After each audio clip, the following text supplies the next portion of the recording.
ดีโลกคดีธรรมขอรำพันบรรยายความคิดเครื่องหมายแห่งสีทั้งสามงามถนัดขาวคือบริสุทธิ์สีสวัสดิ์หมายพระไตรรัตน์และธรรมะคุมจิตไทยแดงคือโลหิตเราใสซึ่งยอมสละได้เพื่อรักษาชาติศาสนาน้ำเงินคือสีโสภาอันจอมประชาพระโปรดเป็นของส่วนองค์จับริ้วเข้าเป็นไตรรงค์จึงเป็นสีธงที่รักแห่งเราชาวไทยทหารอวตารนำไปยงยุทธวิชัยวิชิตก็ชูเกียรติสยามประเทศไทยที่เจริญมั่นคงมาได้จนถึงทุกวันนี้มิได้เกิดขึ้นจากความหวาดกลัวอย่างบาดเขลาแต่บรรพบุรุษไทยของเราทุกยุคทุกสมัยล้วนแต่มีความกล้าหาญและชาญฉลาดปกป้องเอกราชสร้างชาติให้เกิดความมั่นคงโดยมีธงแห่งพระไตรรัตน์เป็นเครื่องนำชัยจึงเป็นที่มาที่ไปของรายการคดีโลกคดีธรรมกล้าคิดก็ต้องกล้าทำอย่ากลัวถ้าทำความดีเร่งศึกษาปัญหาให้ทันท่วงทีเมืองไทยจะพัฒนากว่านี้รายการดีๆคดีโลกคดีธรรมรายการดีๆคดีโลกคดีธรรม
ถึงวันศุกร์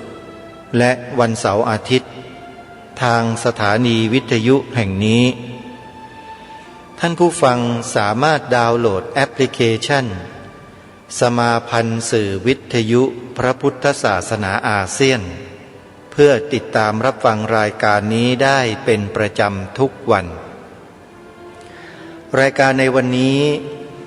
ยังคงนำเสนอเนื้อหาของบทพระราชนิพนธ์เทศนาเสือป่าให้ท่านผู้ฟังที่มีความสนใจได้สดับรับฟังกันต่อเนื่องจากคราวที่แล้วเมื่อคราวที่แล้วเราได้รับฟัง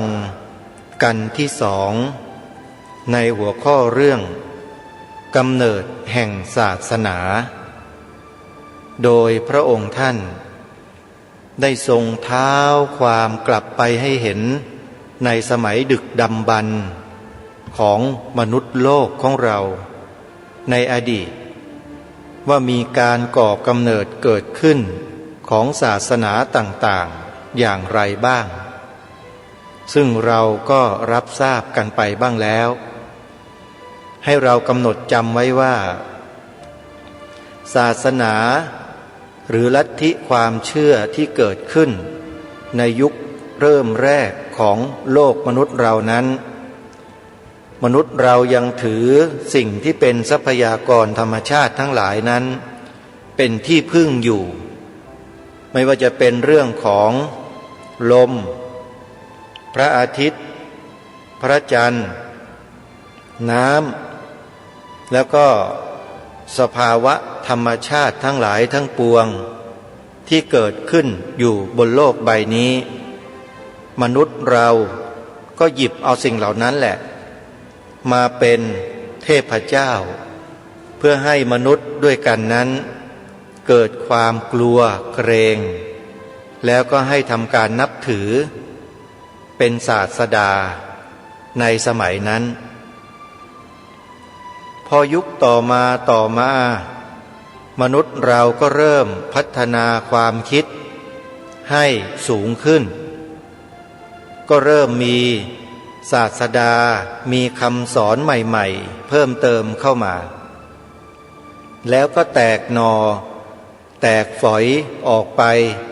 จนกระทั่งรุงรังมากมายหลายประการซึ่งองค์พระบาทสมเด็จพระมงกุฎเกล้าเจ้าอยู่หัวทรงชี้ให้เราเห็นการกำเนิดของศาสนาในเบื้องต้นให้เห็นอย่างชัดเจนทีนี้พระองค์ท่านก็ทรงโยงเข้ามาถึงศาสนาหลักของโลกที่ก่อกำเนิดเกิดขึ้นก่อนพระบวรพุทธศาสนาของเราแล้วก็มีส่วนคล้ายคลึงในบางเรื่องที่ศาสนาพุทธเรานั้นสอนอยู่ก็มีที่ใช้ไม่ได้ก็เยอะแยะมากมายซึ่งเรื่องนี้องค์พระบาทสมเด็จพระมงกุฎเกล้าเจ้าอยู่หัวได้ทรงอธิบายความไว้ให้พวกเราได้เรียนรู้ทำความเข้าใจให้ถูกต้องตรงกันในกันต่อไปที่เราจะได้มาสดับรับฟังกันอีกไม่กี่นาทีข้างหน้าแต่ขอทำความเข้าใจในเบื้องต้นอีกนิดหนึ่งว่าการที่องค์พระบาทสมเด็จพระมงกุฎเกล้าเจ้าอยู่หัวได้ทรงหยิบยกคำสอนของศาสนาพราหมณ์ก็ดีศาสนาคริสต์ตังก็ดีศาสนามหมัดก็ดีศาสนายิวก็ดีมาถ่ายทอดให้พวกเราชาวไทย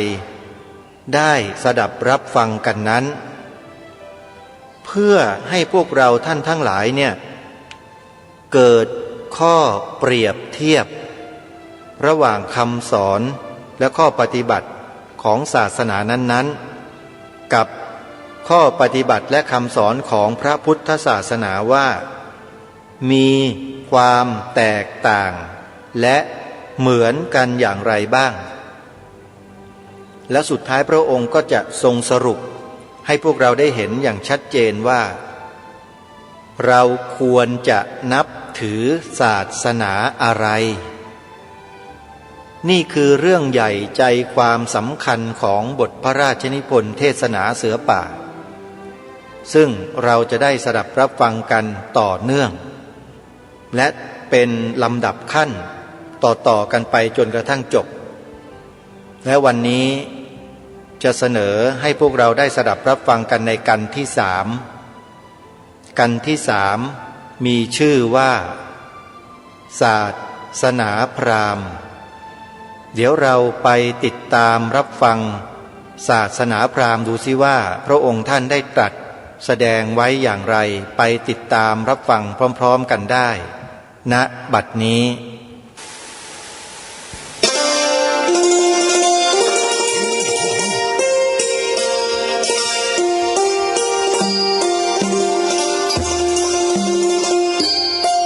ศนาเสือป่ากันที่3ศาสนาพราหมณ์ทรงแสดง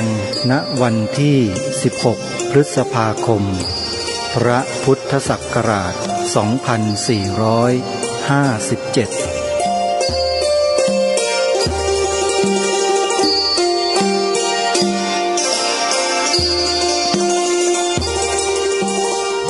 วันนี้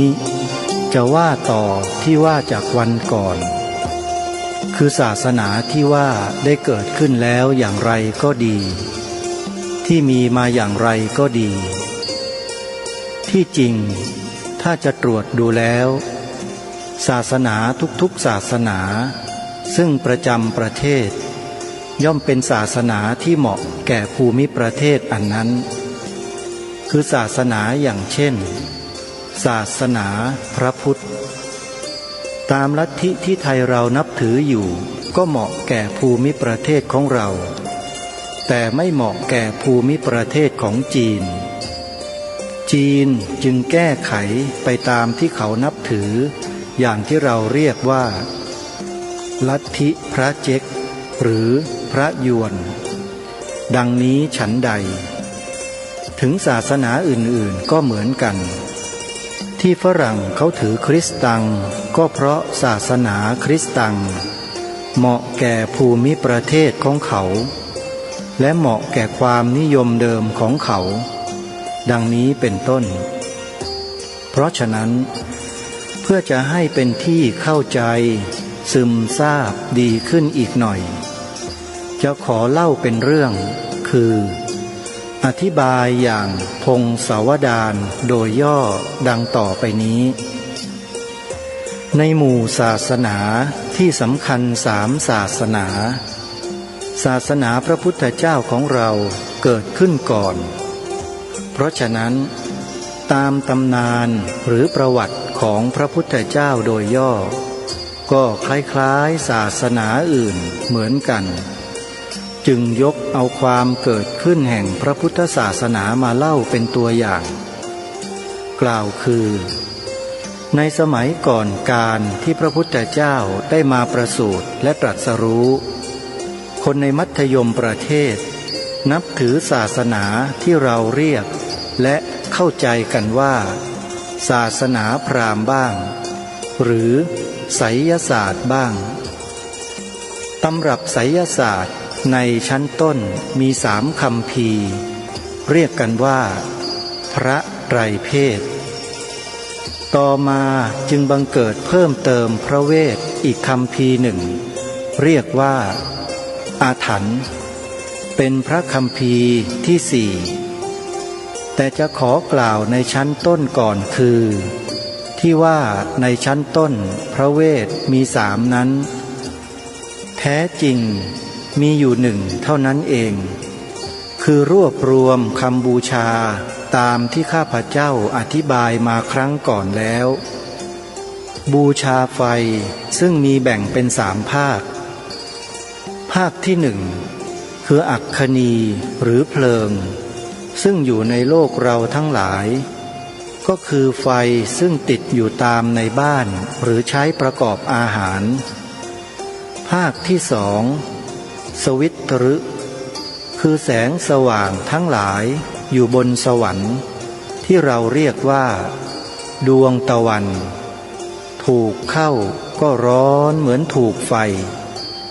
เวลานั้นเขาจึงว่าแสงก็คือเป็นส่วนแห่งไฟนั่นเองซึ่งเรามานึกแล้วตามความรู้ของอาจารย์ในวิทยาศาสตร์ภายหลังก็รับรองว่าไฟมาจากพระอาทิตย์นั่นเองเพราะฉะนั้นความคิดของเขาก็ไม่สู้เลวนักเขาว่าพระอาทิตย์กับไฟเป็นอันหนึ่งอันเดียวกันก็นับว่าไม่ผิดภาคที่3นั้นเรียกว่าไฟในอากาศหรือวิทยุคือไฟฟ้าพูดถึงไฟฟ้าในที่นี้ต้องขอให้เข้าใจว่าไฟฟ้าที่เป็นพระเจ้านั้นเป็นส่วนหนึ่ง เราพูดถึงไฟฟ้าดูเหมือนเป็นของใหม่ที่แท้เมื่อเวลา 6,000 ปีล่วงมาแล้วเขารู้แล้วว่าไฟฟ้ามีเขาจึงนับถือว่าเป็นเจ้าเป็นของประหลาดมากบรรดาในคัมภีร์พระเวทมีเป็นบทสรรเสริญไฟบางทีสรรเสริญรวมกันทั้ง3 ภาคเป็นต้นคำว่าพระองค์ซึ่งอยู่ในมนุษยโลกและอยู่ในสวรรค์และอยู่ในอากาศสรรเสริญบทเดียวกันบางทีมีสรรเสริญต่างหากไป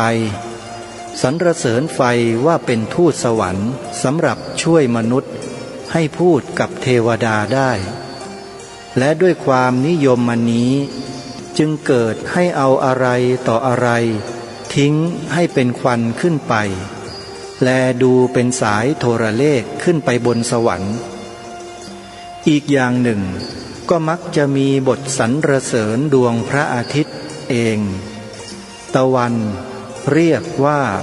สวิตฤดังกล่าวมาแล้วพระอาทิตย์ที่พราหมณ์เขานิยมและรู้สึกว่าไฟเขาก็ถูกเพราะที่จริงบรรดาไฟทั้งหลายไม่มีอะไรสำคัญกว่าพระอาทิตย์พระอาทิตย์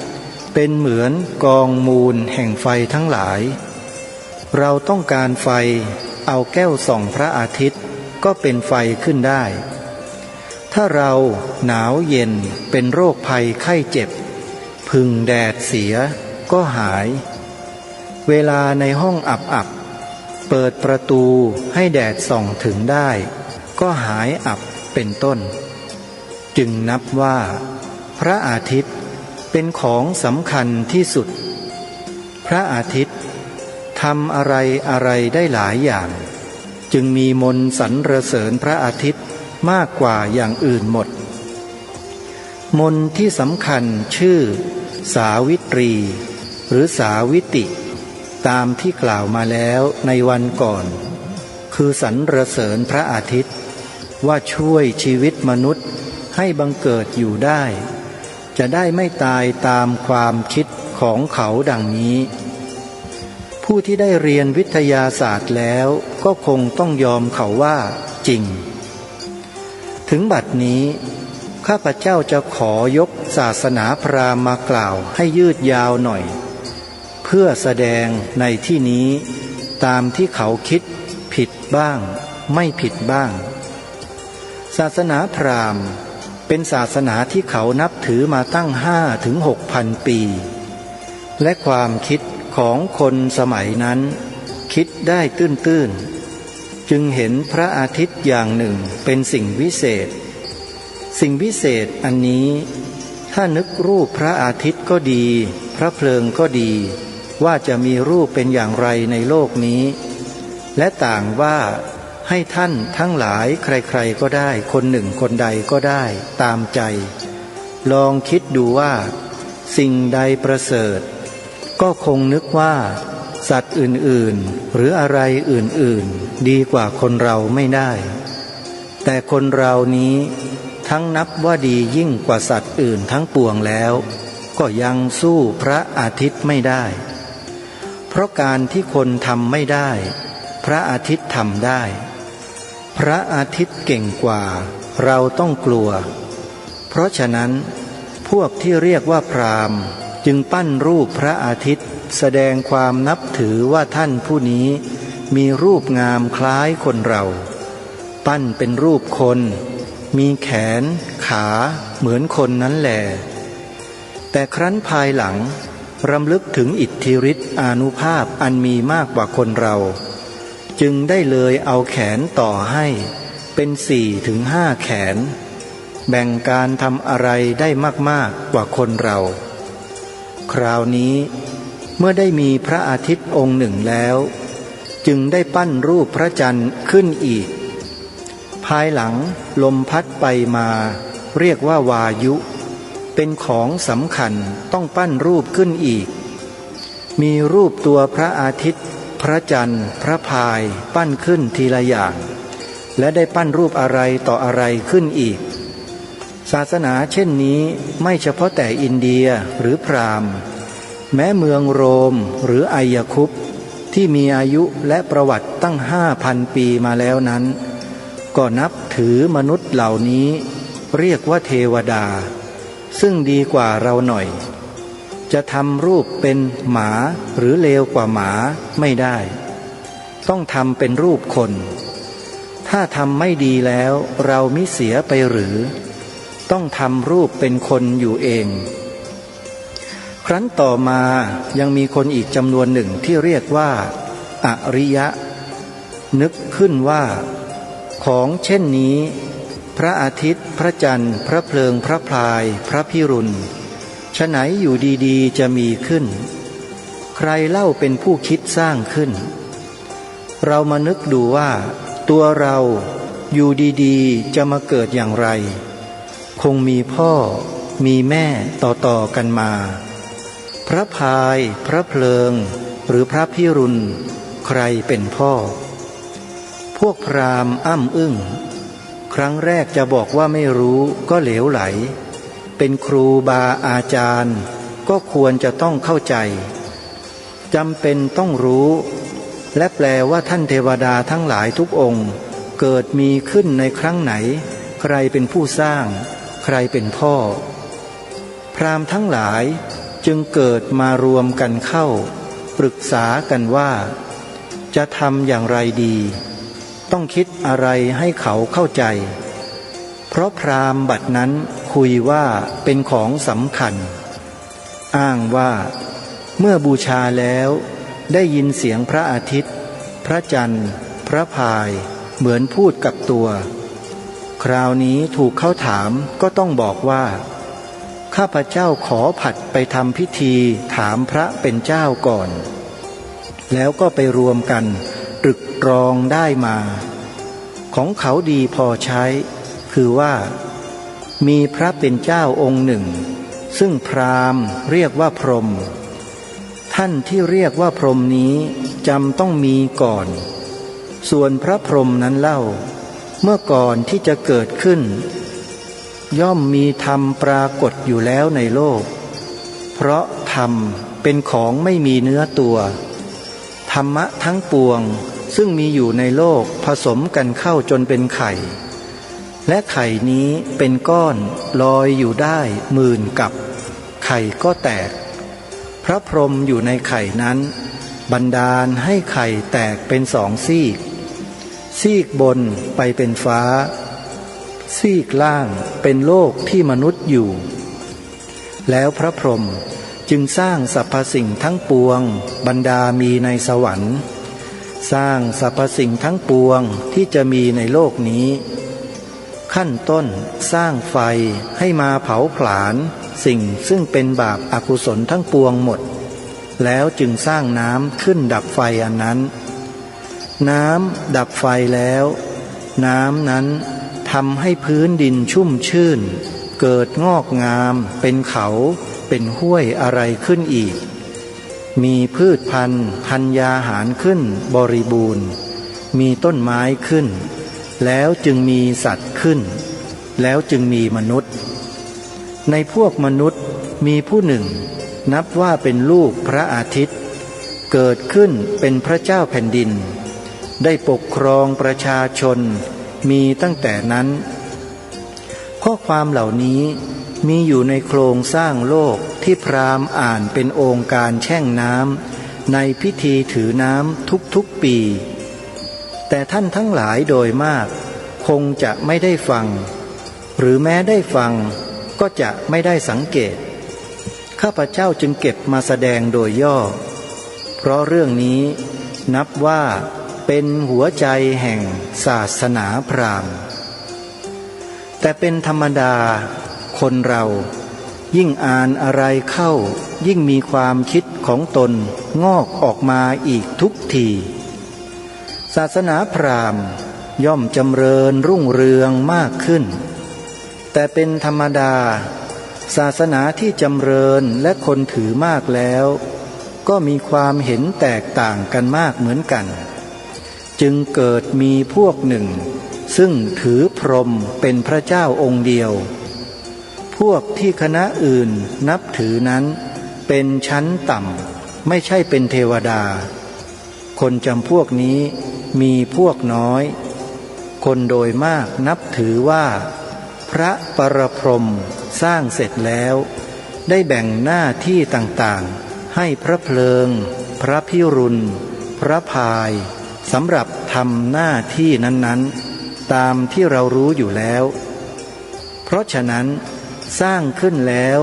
นับถือต่างๆพวกที่นับถือพระปรพรหมเป็นใหญ่และนับถือพระองค์เดียวนั้นแหละอยู่ในอินเดียไม่ได้ต้องหนีไปทางทิศตะวันตกจึงตรงกับข้อความในไบเบิลของศาสนาคริสต์ตังว่าผู้ที่นับถือ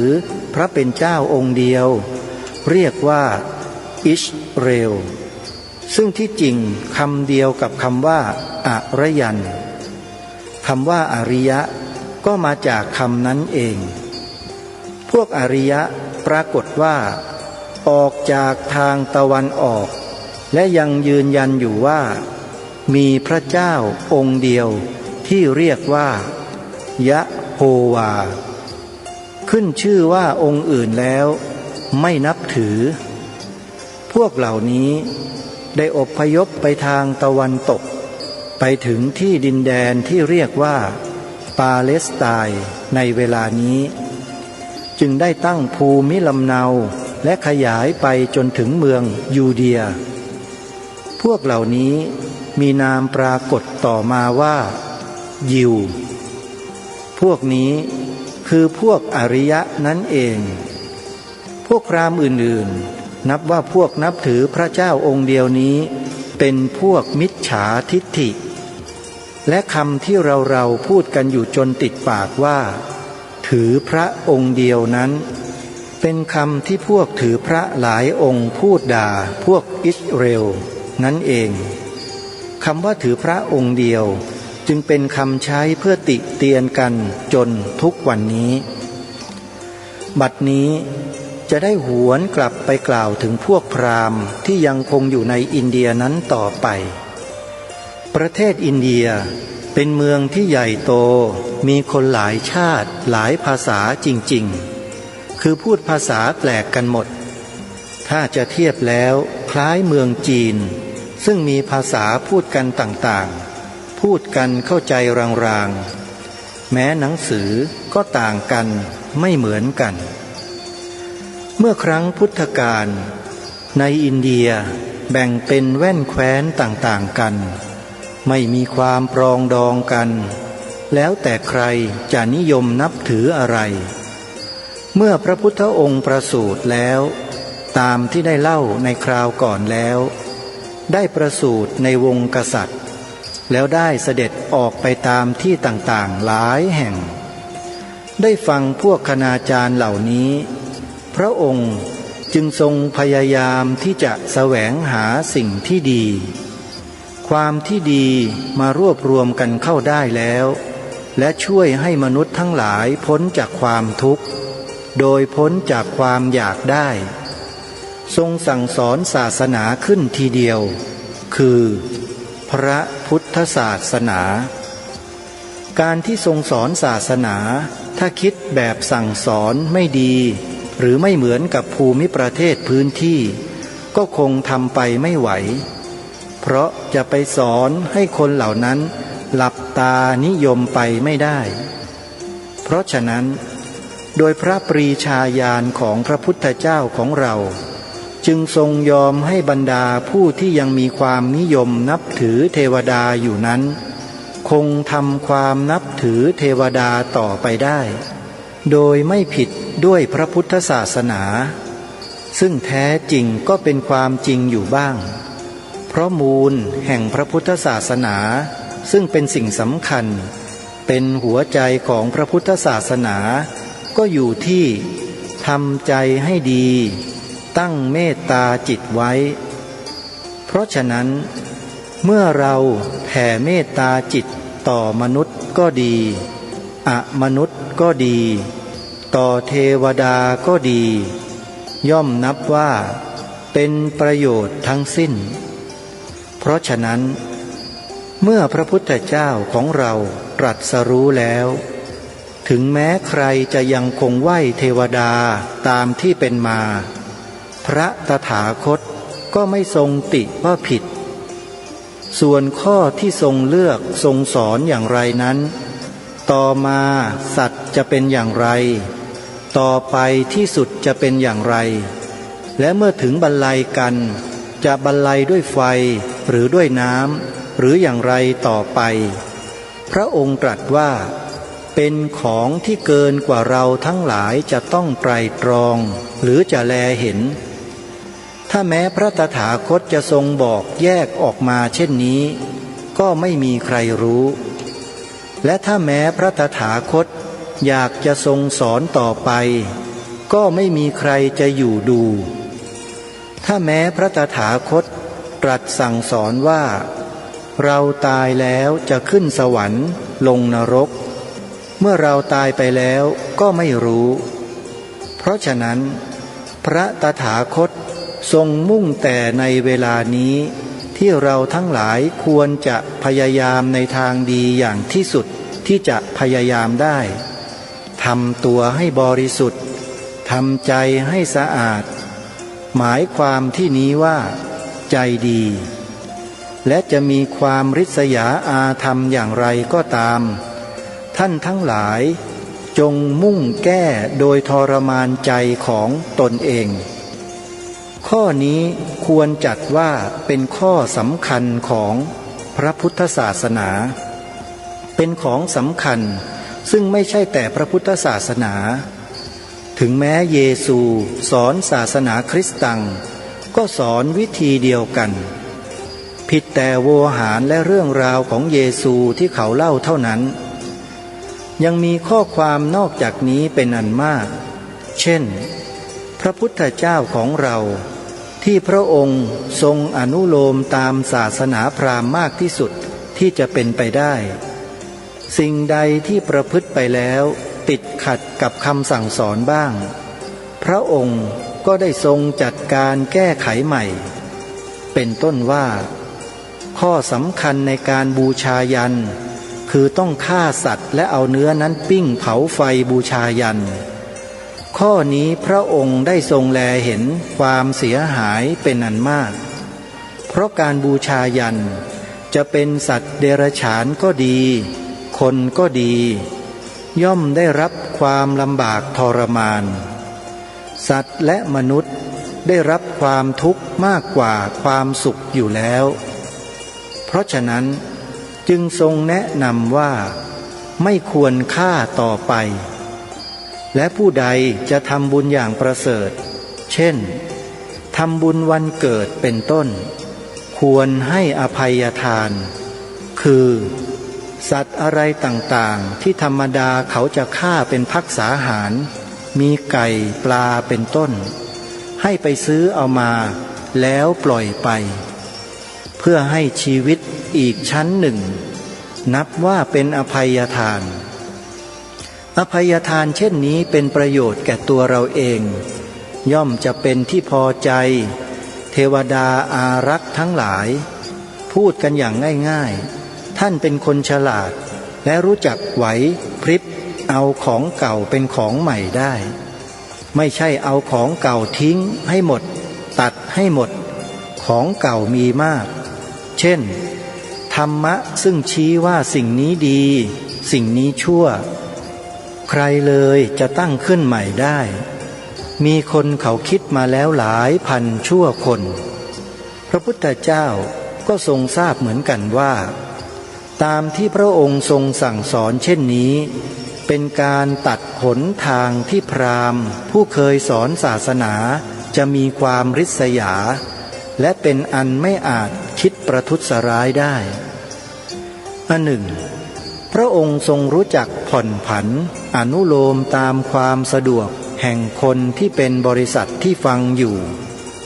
เวลาสั่งสอนก็ทรงดูคนบริษัทนั้นเป็นอย่างไรจะมีความเลื่อมใสเชื่อถือหรือฟังเข้าใจได้เพียงใด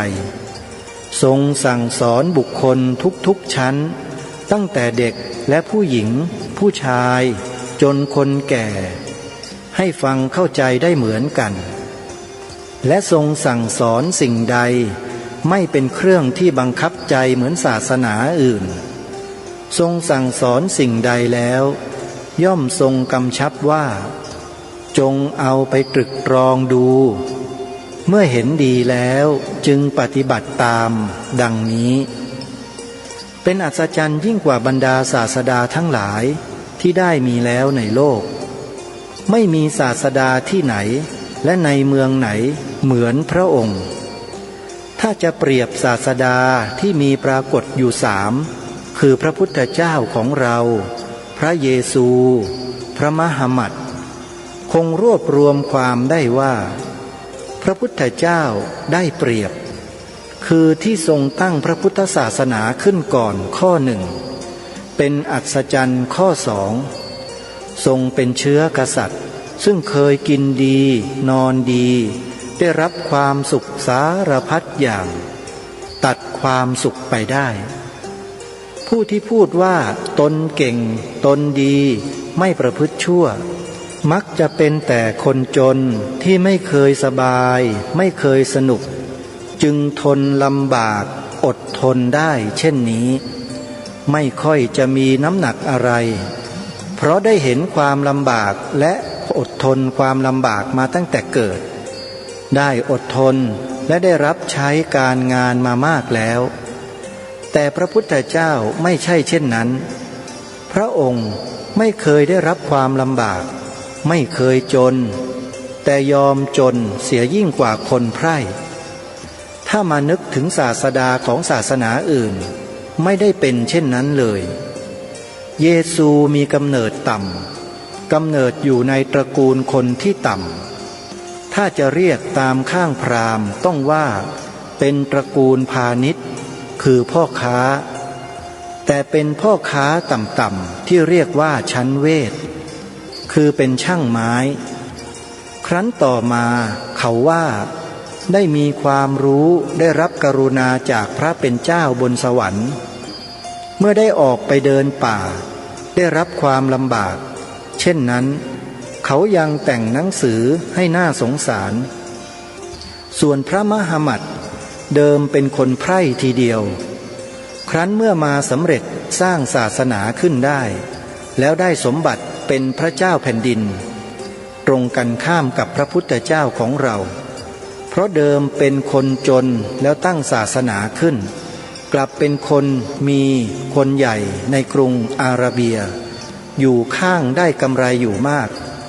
พระพุทธเจ้าของเราได้กำไรอย่างใดบ้างตามที่สั่งสอนได้กำไรอย่างเดียวที่ทรงรู้สึกว่าได้พยายามอย่างที่สุดที่จะช่วยคนเราทั้งหลายให้เดินข้ามทะเลอันลึกทะเลอันลึกนี้คืออะไรคือความไม่ดีต่างๆความหลงความโลภความไม่ดีสารพัดเปรียบเหมือนตัวเราที่ได้พบญาติพี่น้องเพื่อนฝูงตกทุกข์ได้ยากเรามีทรัพย์พอจะให้ได้ก็เกื้อหนุนกันคือให้คนนั้นได้ไปอยู่สบายสำราญตั้งเนื้อตั้งตัวได้แล้วเราจะรู้สึกอย่างไรบ้างคงจะรู้สึกโสมนัสที่สุดที่ได้ทำประโยชน์อย่างนี้ฉันใดพระพุทธเจ้าของเราคงทรงโสมนัสยินดีที่ได้มีโอกาสนำทรัพย์สำคัญยิ่งกว่าทรัพย์สิ่งอื่นในโลกมาให้แก่มนุษย์ทั้งหลายและเราทั้งหลายได้รับส่วนแบ่งเป็นมรดกและเราทั้งหลายได้ทรัพย์นั้นไว้จ่ายให้ลูกหลานไม่มีที่สุดข้อนี้เป็นข้อที่พระองค์ได้กำไรอย่างที่สุดได้กำไรยิ่งกว่าศาสดาอื่นๆในโลกนี้คนในโลกนี้นับถือศาสนาพระพุทธเจ้ามากกว่าศาสนาอื่นๆหมดทั้งนั้นข้อนี้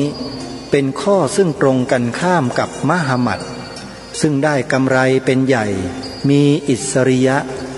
มหามัตย่อมได้รับสุขอยู่เฉพาะไม่มีใครได้รับสุขเสมอมาเท่านี้ก็แลเห็นได้ว่าเราทั้งหลายซึ่งมีสติปัญญาควรนับถือผู้ใด เราทั้งหลายมีสติไตรตรองควรชั่งน้ำหนักดูว่าศาสดาคนใดเป็นผู้ประเสริฐคนใดเป็นคนที่ดียิ่งและคนใดที่จะสั่งสอนมากส่วนตัวข้าพเจ้าเองเท่าที่ข้าพเจ้ารู้เห็นและพิจารณาได้ข้าพเจ้าเห็นว่าพระพุทธเจ้าองค์เดียวเป็นศาสดาซึ่งไม่ต้องอาศัยการหลอกลวงต่างๆพระพุทธเจ้าองค์เดียวเป็นผู้อาศัยความสัตย์ความจริงพูดจริงเป็นเครื่องประดับผิดกันกับศาสดาอื่นๆซึ่งต้องอ้างว่าเป็นผู้ได้รับใช้พระเป็นเจ้าข้อนี้เป็นข้อที่แลเห็นได้ว่าพระพุทธเจ้าของเราเป็นศาสดาที่ซื่อตรงยิ่งกว่าศาสดาทั้งหลายคนเราใครบ้างที่ฟังอยู่ในที่นี้ไม่นับถือคนซื่อตรงเราย่อมนับถือคนซื่อตรงด้วยกันทั้งนั้นไม่ใช่หรือพระพุทธเจ้าเป็นเช่นนี้แล้วจะไม่เป็นผู้ที่มีคนนับถือยิ่งกว่าศาสนาอื่นๆหรือท่านทั้งหลายไตร่ตรองดูให้ดีถึงคำที่ข้าพเจ้ากล่าวมานี้แล้วเมื่อสมควรเชื่อถือหรือมีความเห็นตามข้าพเจ้าก็เป็นการดีถ้ามีความเห็นต่างไปอย่างไร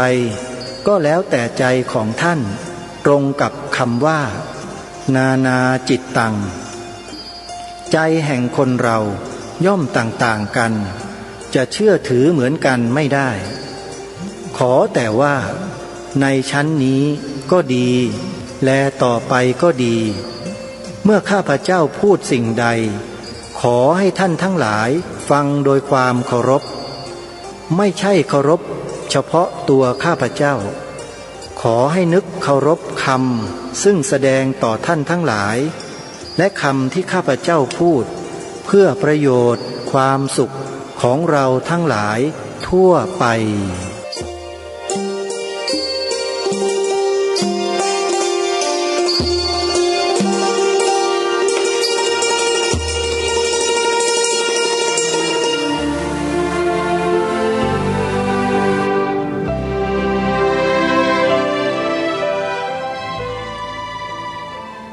ท่านสาธุชนผู้ฟังทุกท่าน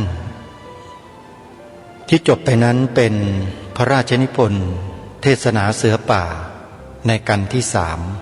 3ซึ่งองค์พระบาทสมเด็จพระมงกุฎเกล้าเจ้าอยู่หัวได้ทรงจำแนกแจกแจงคำสอนของศาสดาแต่ละศาสดาให้เราได้เห็นภาพอย่างชัดเจนแจ่มแจ้งมากมายจนกระทั่งเราท่านทั้งหลายสามารถที่จะตัดสินใจของเราเองได้โดยที่ไม่ต้องถูกใครมาบังคับให้เราต้องนับถือศาสนานั้นศาสนานี้เลยนี่คือพระราชอัจฉริยภาพขององค์พระมหากษัตริย์ไทยของเราพระองค์หนึ่งที่ทรงมีแล้วก็ทรงถ่ายทอดสิ่งดีๆเหล่านี้ให้แก่ประสบนิกรของพระองค์ท่านในรูปของเทศนาเสือป่าที่ทางรายการคดีโลกคดีธรรมพยายามเสมอมาที่จะต้องการให้คนไทยเรานั้นได้สัมผัสศึกษาเรียนรู้ทำความเข้าใจร่วมกันเพื่อให้เกิดความเห็นที่ตรงกันทำไมพระองค์ท่านจึงทรงเลือกนับถือพระพุทธศาสนาทำไมพระองค์ท่าน